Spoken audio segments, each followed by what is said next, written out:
আমি 2000 সালের শেষে আমি ঢাকায় আসি রংপুর থেকে আমার অনার্স কমপ্লিট করে।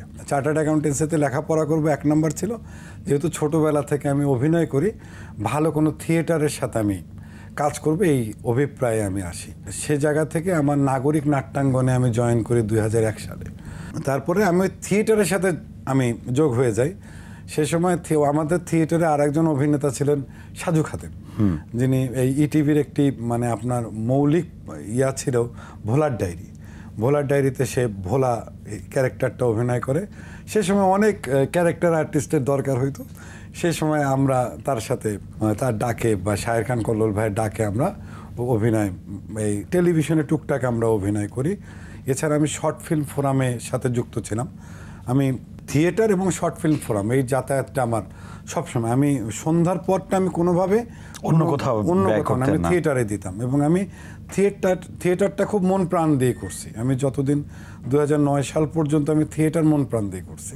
তারপরে যেটা বললাম যে পেশাগত জায়গা থেকে সরে আসা, এই মিডিয়াতে কাজ করার আমার খুব একটা যে আপনার ইয়া ছিল বাসনা ছিল এমন না, আমার অভিনয়টা করা আমার বাসনা ছিল, সেটা যে মাধ্যমেই হোক না, যে মাধ্যমে না, থিয়েটার। আপনার রাত বিরাতে বলে একটা প্রোগ্রাম ছিল এবং আমরা এটা অবলোকন করেছি, অনেক শিল্পীদেরকে আমরা নতুনভাবে আবিষ্কার করেছি এই অনুষ্ঠানের মধ্য দিয়ে। সেই সময়গুলো কি আপনি মিস করেন? না, রাত বিরাতের রাতটা আমরা মিস করি। রাত বিরাতের রাতটা দর্শকরা যেভাবে দেখতো আমরা কিন্তু আরো অনেকভাবে দেখতাম। রাত বিরাতটা টোটালটাই বাংলাদেশে একটা সম্পূর্ণ প্রথম দিকের একটি মৌলিক ফিকশন প্রোগ্রাম ছিল। এখানে উপস্থাপককে একটি ক্যারেক্টারে আনা হয়।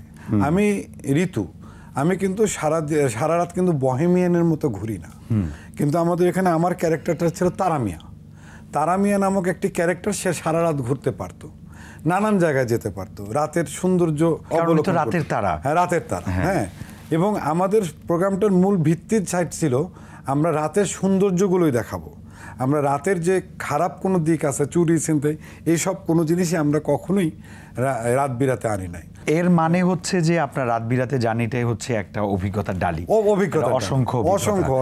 আচ্ছা, এখন আবার তো নতুন করে আপনি আবার মিডিয়াতে সময় দেওয়ার একটা বাসনা রেখেছেন, আমাদের অনুষ্ঠানেও জানিয়েছেন। আশা করি খুব তাড়াতাড়ি আপনাকে অনস্ক্রিন আমরা রেগুলার দেখতে পাবো ইনশাআল্লাহ। আপনার এত ব্যস্ততার মাঝে আপনি এসেছেন, এই জন্য আমাদের পক্ষ থেকে আপনাকে অনেক অনেক ধন্যবাদ, কৃতজ্ঞতা। তার চেয়ে বড় কথা, আপনার প্রযোজিত সিনেমা এবার ঈদে আসছে, ধুন্ধুমার ব্যবসা করুক দেশে এবং বিদেশে, সেই শুভকামনা জানাচ্ছি। শুভকামনা রইল চক্কর 302-এর জন্য।